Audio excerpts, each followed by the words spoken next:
on policing. You've heard me speak already, Nick, about having too much of our work being distracted by mental health and other aspects of social health and social care work, which are dragging police officers away from protecting Londoners. I'm concerned that if the NHS is going to struggle more during the strikes, then that'll be more police time distracted, filling in for other people and not protecting Londoners from crime. Ukraine's president will meet Joe Biden and address Congress during a visit to Washington later. Volodymyr Zelensky is making his first known foreign trip since Russia's invasion began in February. A man has been arrested after a small fire was started near the gates of Buckingham Palace. He was held last night on suspicion of causing criminal damage. Footage appears to show an officer bundling a man to the ground. Figures show government borrowing reached £22 billion last month, higher than economists had expected. It jumped by almost £14 billion against the same month last year, pushed up by higher interest rates and cost of living support for consumers. The boss of ITV says he plans to keep Jeremy Clarkson as host of Who Wants to Be a Millionaire at the moment. But Kevin Lygo says the broadcaster's comments about the Duchess of Sussex in a newspaper column were awful.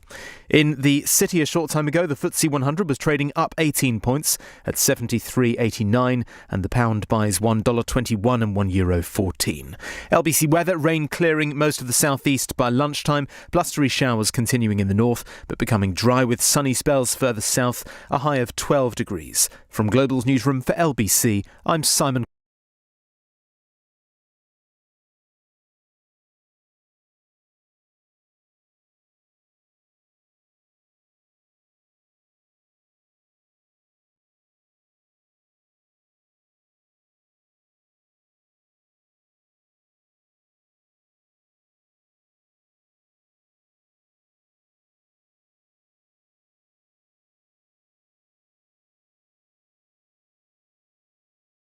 .com/terms.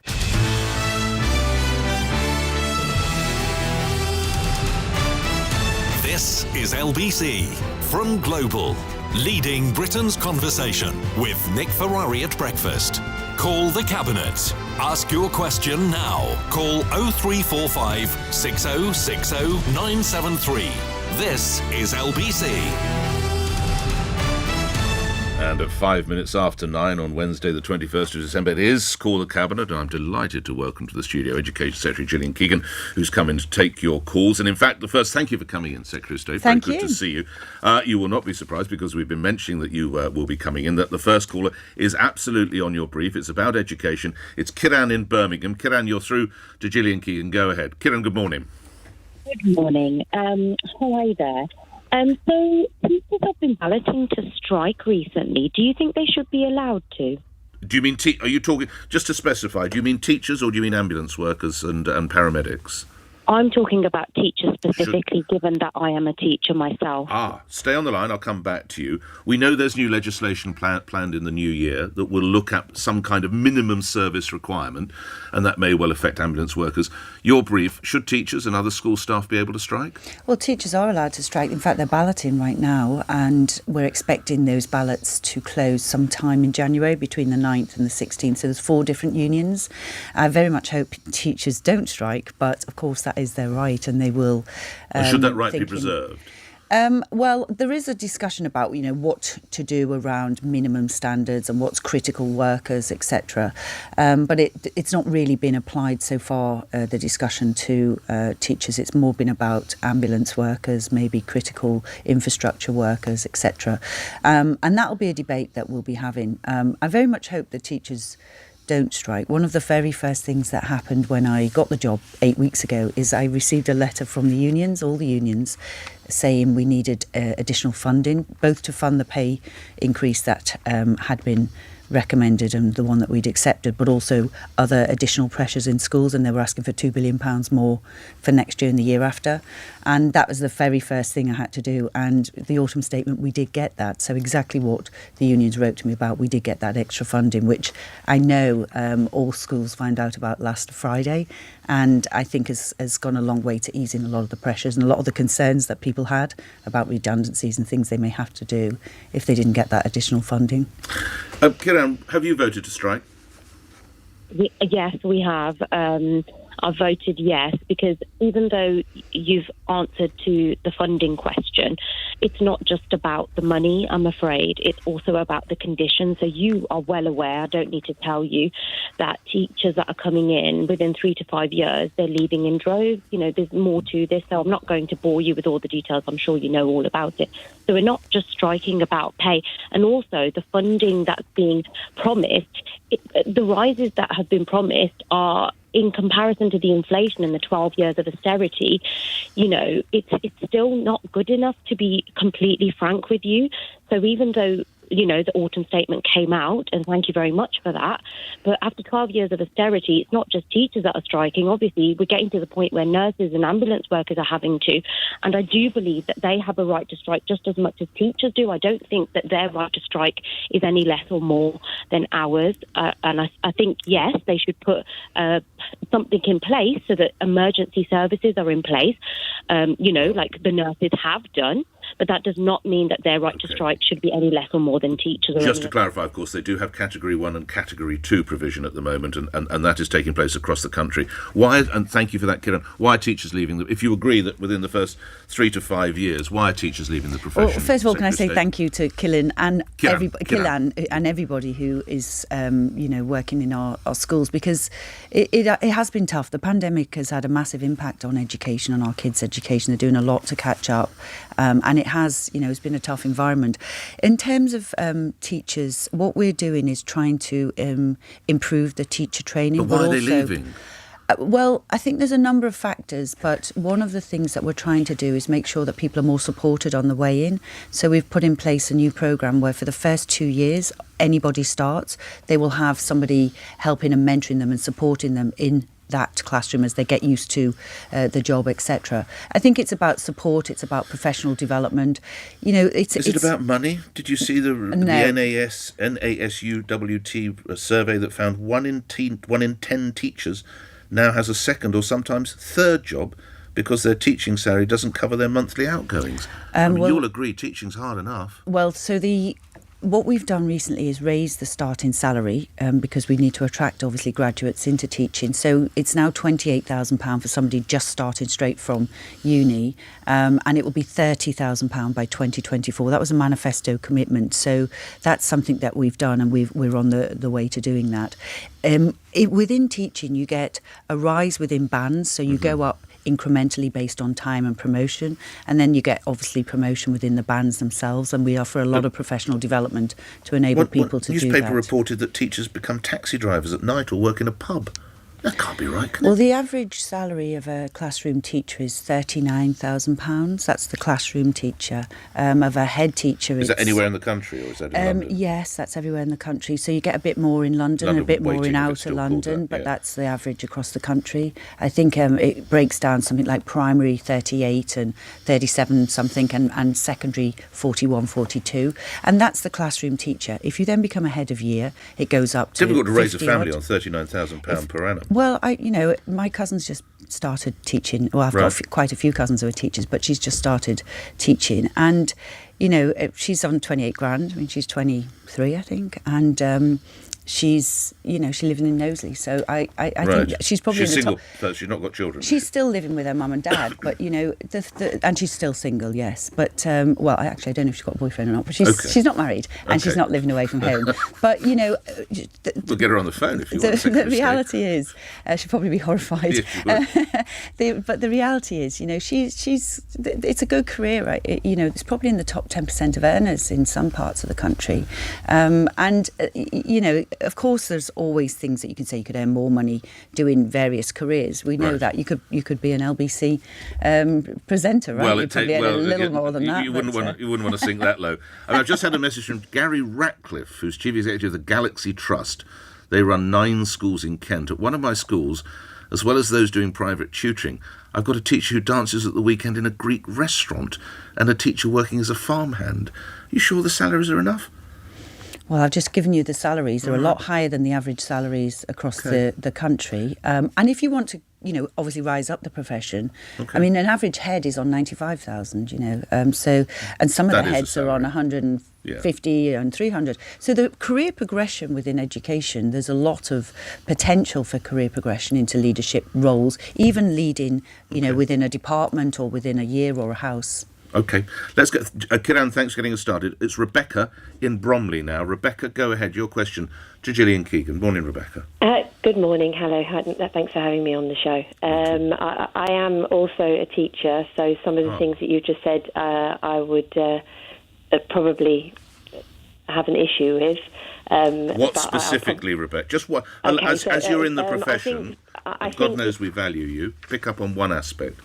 Okay, so I think the fact that teachers are you're citing them as one of the higher paid public servants in this country, as a low wage economy, which is what this government prides us on as being, I think that's probably more shameful than something to celebrate.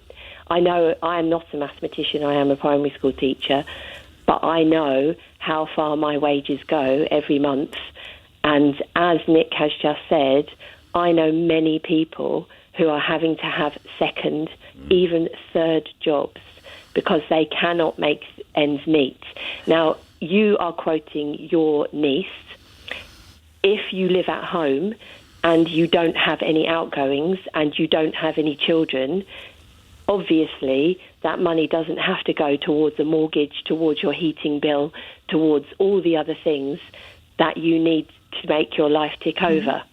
So when you actually write down on a piece of paper the numbers, they don't add up. And people that I know who are teaching, who are single and have children, they are really struggling. Have you voted for a strike, Rebecca? Just lastly, before we move on. Well, I mean, it's a very, very difficult... The answer to that is yes. Okay. It's a very, very difficult thing to do because as a teacher, like a nurse, you have chosen that job because you want to make a difference to children's life. You want to do something positive, and the last thing you want to do is not turn up at work. I hear you. Can I move you to the question I think was regarding ambulance crews, wasn't it, Rebecca? Yeah, so that my question about ambulance crews, who I have in full sympathy with because I do not know how they do their job every single day in the conditions that they're doing them, is that my daughter has epilepsy. So regularly we have had to call an ambulance, and the last year hasn't been great. Over the last year, there have been, I would say, 4 or 5 times when I have had to ring 999 and I have been told that there is a 3 to 5 hour wait for an ambulance.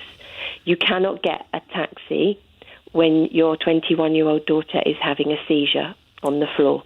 Right. So I don't have that option of getting a taxi. Your question is what is presumably what is the government, and you don't have to apologise for what is the government doing to save the NHS, to make sure that all of these things function so that my daughter doesn't have to wait 3 to 5 hours, which, to be brutally honest, could be the difference between life and death. And it must be the longest 3 to 5 hours of your life. My best wishes for your daughter's health. Let's get the Secretary of State in. What is the government doing? It seems to be absolute loggerheads, Secretary of State. Well, the first thing we're doing is obviously making sure that we put the funding into the NHS. So just so, again, the facts, I can only, give the figures, is, and, obviously it's terribly worrying for Rebecca and her daughter. And, epilepsy, all of us will have seen, it's very, very scary when that happens. And, of course, you want help as soon as possible because it can also escalate. So the funding that since 2010, we've increased the funding by about 40% in the NHS. So we're now spending more than ever, 170. Yes, but inflation's eaten into that, of course. 170 billion. Well, inflation's actually been very low for most of that period. Obviously, we've had this peak, which is nothing to do with the government, right? We know it's all across the world. It's to do with the war in Ukraine, and it will. We also think it's peaking, right? So we know that this is not a long-term thing unless we bake it in, and this is the really difficult difficult thing and the message we're trying to get across. We understand that everybody of course has got inflation. Everyone's got inflationary pressures across the whole world actually. And we do understand that. But what you can't do, and we've seen how this plays out, we saw this, if you start to continue to pay more and more and more, you actually do create a spiral, which doesn't actually help people because the mortgage costs Secretary of State, will are you go honestly up. telling me it helps people that they can't get an ambulance if they're a category No, sorry, 3? I'll go on to the. No, sorry, I was just. Strike in 100 years. You just asked me about the money, so I'll just go on to the money. But I will, more importantly, go on to the care. You're a senior member of a government that's uniquely managed to have these 2 strikes. Well, we can see what's happening, right? I mean, we have these independent processes. You'll have been through all this with Steve earlier. Yes. The reality is, in terms of the money, independent it is. You don't get the job unless the relevant Secretary of State recommends you. Well, I don't know about that. But I mean, what we asked, and the chair is appointed by the Prime Minister. What we put in and what they came back was a lot higher, right? They came back with a lot higher, and we accepted it. But for teachers, that is. So in terms of the money, it's nearly 170 billion. It's 40% more, and obviously in the autumn statement, as well as education getting more money, we got. More money for 6.6 billion, but most importantly, because Rebecca mentioned the 5-hour wait, and one of the problems that we've seen is the whole processing through in the hospital, and I used to be the social care and mental health minister. Indeed. A lot of that is seen as the social care part of the system, which is where people have usually gone into hospital because of a fall or something, and they need some help when they get home, or some help to get to a care home. So there was an additional £7.5 billion put in just to help solve that problem, which went in the autumn statement. Because actually, as you say, the ambulance going on strike is obviously very serious, and we're really very disappointed that that's happening, and also very disappointed that the Category 2, with those discussions have been taking place about how that is actually responded to. But as Rebecca said, the 5 hours. 5 hours is a long time if you're in distress. So we have to work on the whole process anyway. Why don't you refer this to ACAS, the independent pay negotiation? Well, there is the independent pay body, and saying Secretary of State, it's not. It is independent. You don't get the job unless you're signed off for by Nick, the health it's secretary. been independent for years. Every government's used it for years. It's clearly not working. Why have ACAS if something of this magnitude? And you have children, you know how serious it is if someone's ill. We've just heard from Rebecca. You want ambulances to be there. We've got nurses on picket lines, first industrial action in a century, first ambulance strike in 30 years. What is the point of ACAS if the government doesn't use it? Well, we had we've got the process. Keep going. This has failed, obviously. It's stalled. Well, the union is not going to listen to the PRB. Anyone can see that. What we're trying to do is make sure that we do not bake in inflation. It's so important. We've seen how this happens. Send it to ACAS. We've seen how it happens. The fact of the matter is that they're asking for a very, very large rise. Inflation. If we can do the right thing now and stabilise the economy, we will have a position where inflation will be coming down next year. By the time we're actually working on the next pay from April next year, which obviously will take into account what's happened to inflation. But it's really serious because the thing about inflation is you cannot spend your way out of it. If you do, you'll end up with a spiralling inflation, which will impact mortgage rates, which will impact rent. And even if you give extra money, it'll all get eaten up into rent, or, it's really important that we get that balance right. Because, of course, it's the workers, everybody else, who also has to pay. And I think it's about £1,000 it would cost every family. This is a lot of money. Rebecca, I'm grateful for your call. We must move on. Sally is in Stourbridge. Go ahead, Sally. Good morning to you. Nick and Secretary of State. With all the problems around underfunding in the public sector, I think parents would be surprised to know that private schools get considerable tax breaks and are considered charity status. Do you think that's fair? This is, I think, moving towards the Sir Keir Starmer issue, possibly about VAT. Secretary of State. Yeah, well, thanks for the question, because this has been there for a long, long time, right? So in the 13 years of a Labour government, they never once changed this. And you have to ask the question why. 13 years is quite a long time to make legislative change. 12 years have been a long time under the Conservatives, certainly. Exactly. And the reason why they probably didn't do it then, and the reason why we haven't suggested to do it, is because there's two reasons. The first is there's a lot of work that they do, bursaries they provide, and other work that they do with other schools. But more importantly, if you lots of people think of private schools like Eton and Harrow and those. The vast majority of schools are probably ex-grammar schools who are now gone private. If you put that increase on, you don't need that many of them to close or pupils to move, and then the state gets the whole of the bill. So it's an economic thing, actually. If you look at it and think nothing will change, well, of course you can get some money back because you don't give the VAT. But if you think that you do something which impacts the market, which everybody who's looked at it in detail then comes to the conclusion that actually they probably impact the market, what that means is then we get the bill for all of those children. Right. We'll have to build new schools, and it starts to become it could cost you money as opposed to saving money. I believe he is wrong, and I think when he gets into the detail, which is probably what happened when the last Labour government were in, you look into all the detail, you do the analysis, you do the modelling, and you think actually this could cost more, and it could also destabilise a sector. It takes a long time to build a school. We're building a lot of new ones. It can take 4 or 5 years, so it's also it takes time to do properly. Sally, thank you. Sean in Mill Hill, you're through to the Secretary of State. Go ahead, Sean. Sean? Yes, hi. Go ahead, yeah. Hi. Yes, your question to Gillian Keegan. Okay, my question was more about, in my understanding is I have 2 daughters. One is at Oxford, one has gone through apprenticeship to Fashion Retail Academy. My point always has been they both made their choices. There was no pressure from the family. Right. And the apprentice is as happy, as successful as the one in Oxford. Right. What's your question, sir?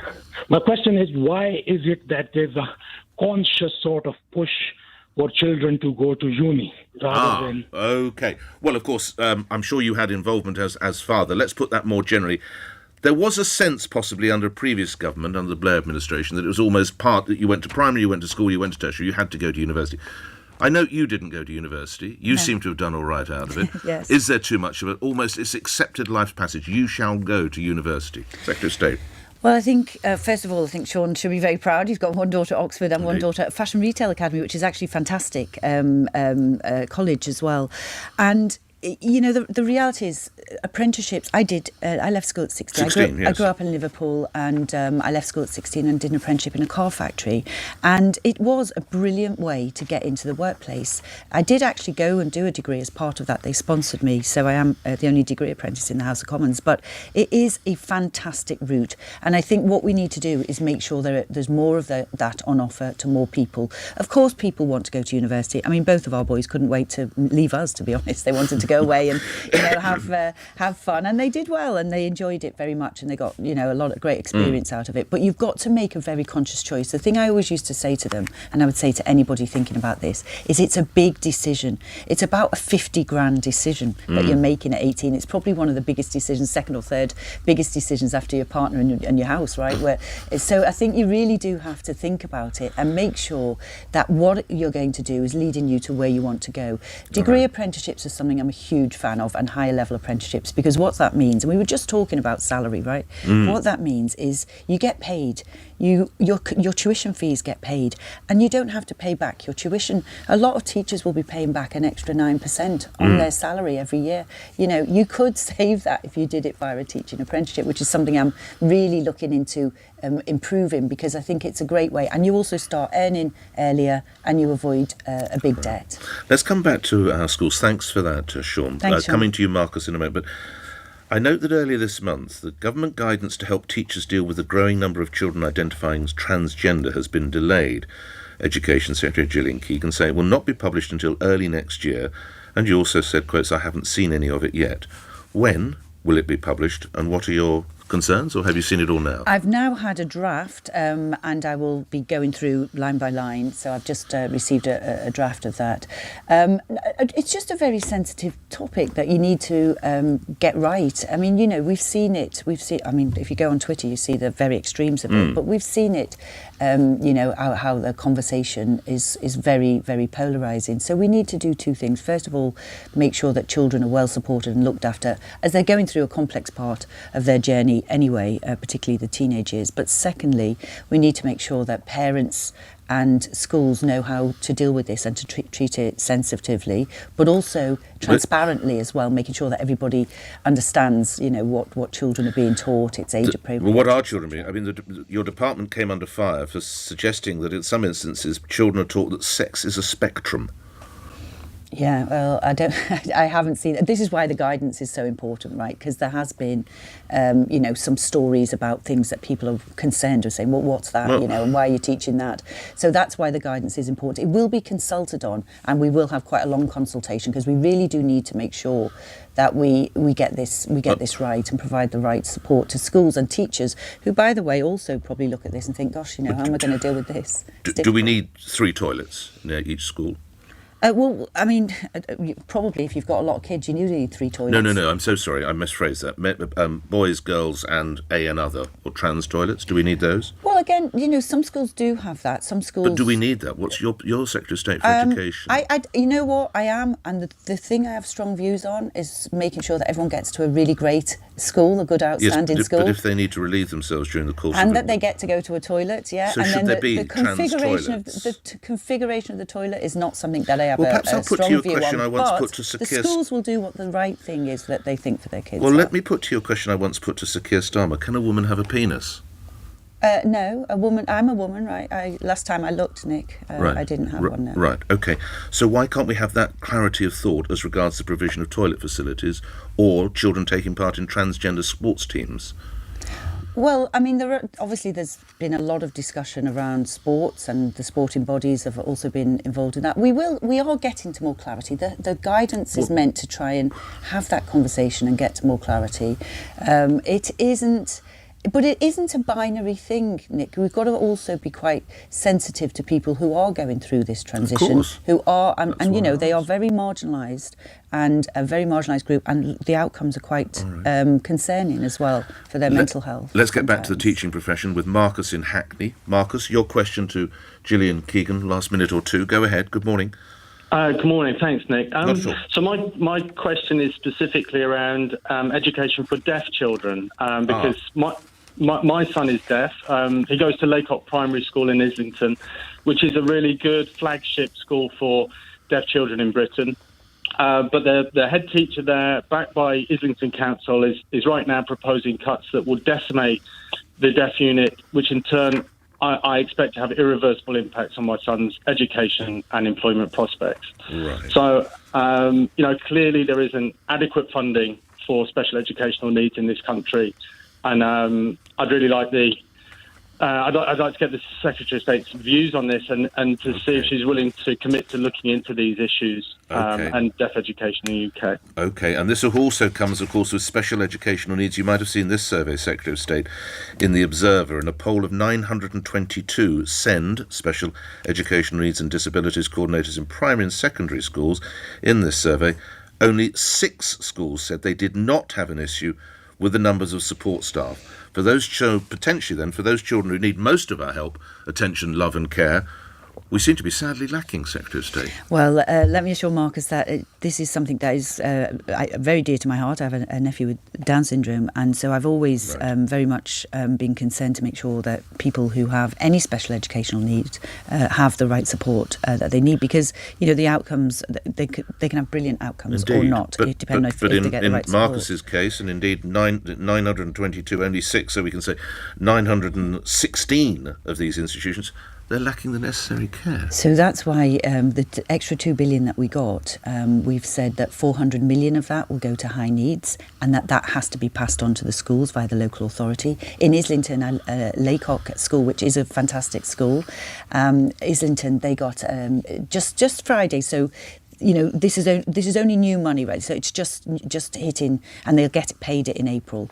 But we sent an extra 195 million will be going to Islington, which is an extra 9 million pounds. So there is Sorry, increases 195 million to one local borough? Yes. Or they get a share of it? No, that's for one local borough. So Islington's getting an additional 195? No, they're getting 195, which is additional 9 million. I'm sorry, an additional 9. I'm Yeah, sorry, okay. an additional and is 9 that million. specifically to be targeted on issues such as Marcus's? Well, we have said that we want to make sure that 400 million overall goes to high I needs, see. and that is passed on because that goes via the local authority, so that's passed on to the schools as well.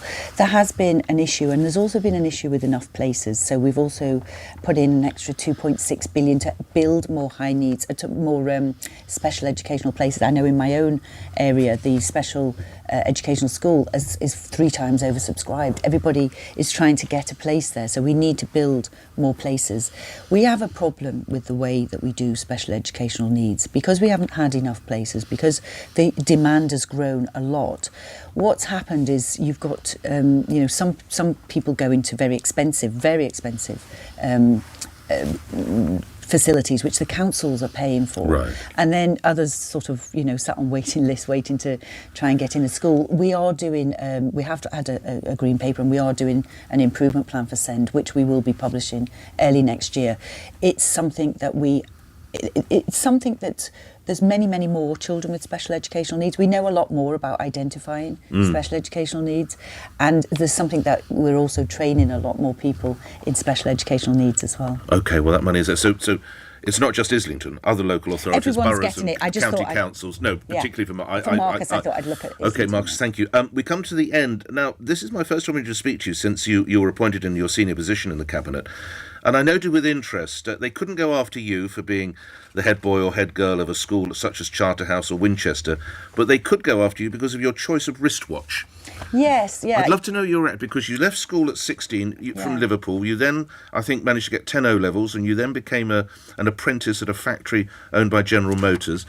I would argue if you've managed to get enough money to buy a Rolex, good luck to you. But how did you respond to that attack? I was quite surprised, really. I think it's almost like assuming that you're working class, you start working class, and you can't become anything else. And, I've worked for 38 years, I haven't stopped working. In fact, I started work at 13 in a Saturday Girls in a shop in St John's Market. I've worked every year for 38 years. And it was actually a birthday present for my 50th. So I only got it 4 years ago, but from my whole family, so which my husband paid for most of it. But it was a very special gift. It was obviously something I treasure and I'll have for the rest of my life. And hopefully, it will pass on for generations as well. I realise I'm very lucky to be able to, have this, but, I did also work a lot and wait a long time to get it. And one of the things that struck me as well is I've never seen anybody take a picture of anyone else's watch and say, why? I mean, I don't know what you're wearing, but... it's a Panerai. Yeah, but I don't know. Yeah, so exactly. It's about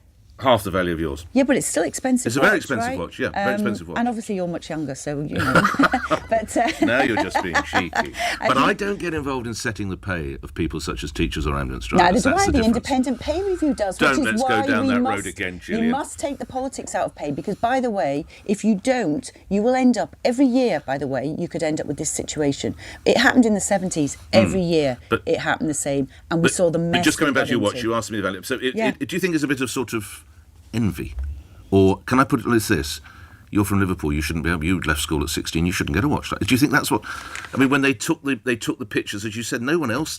I've never seen a male Prime Minister have his watch taken a picture. I've never seen a female politician have her watch taken a picture. No, or any other party. So, no, I don't know why. I guess I'm supposed to sort of never have made anything of myself, never have made any money, stayed in Knowsley. I don't know. I think... It's like an inverted snobbery or something. I mean, everybody dreams. This is the thing I try to get across to people, and certainly, people who from a different background. Everybody feels the same. Everybody thinks they've got something to contribute. Everybody wants to get on in life. Not everybody does, and it's much harder from a background like mine to get on. But the reality is, every kid has the same dream. Every kid has the same dream of either, being whatever it is they'd like to be, and having a nice car and a nice house. Now, all of our dreams aren't always, realised, but it doesn't mean that we don't have them. And that's where teachers play their role. Very much, that 100%. I mean, I talk about my teacher, Mr. Ashcroft, at my school. It was a failing comprehensive school in Knowsley. What did Mr. Ashcroft teach? He taught technical drawing, engineering, all of those topics, and they said girls couldn't do that. Anyway, the compromise was he stayed behind after school till 5:30 to teach me and another girl, Jane, to do those O-levels, and because I was one of last year's to do O-levels. And not only did that mean I got those, but it also led me on to my apprenticeship. He was a proper life changer, for everyone. So, I think and everyone's loads of got a kids. teacher. I think everyone. That's Mine why was in everyone history. goes into teaching, Mine was right? in history. They go into teaching for that The light reason. bulb moment. The light bulb moment. They are literally transforming lives, and that's why we need them there, because you can't transform lives if you're not there. No. And obviously, our kids have had nobody's been through anything like the pandemic, and the kids really, I mean, they're fantastic, and they're doing everything to catch up.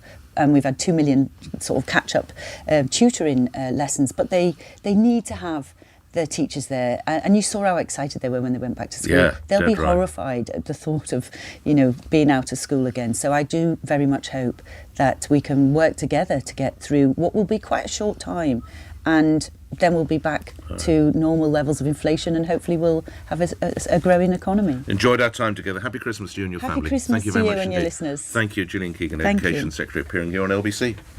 The Cabinet Minister Gillian Keegan has told LBC inflation mustn't be baked into wage increases as a wave of public sector strikes over pay continues. Ambulance workers in England and Wales are the latest to stage industrial action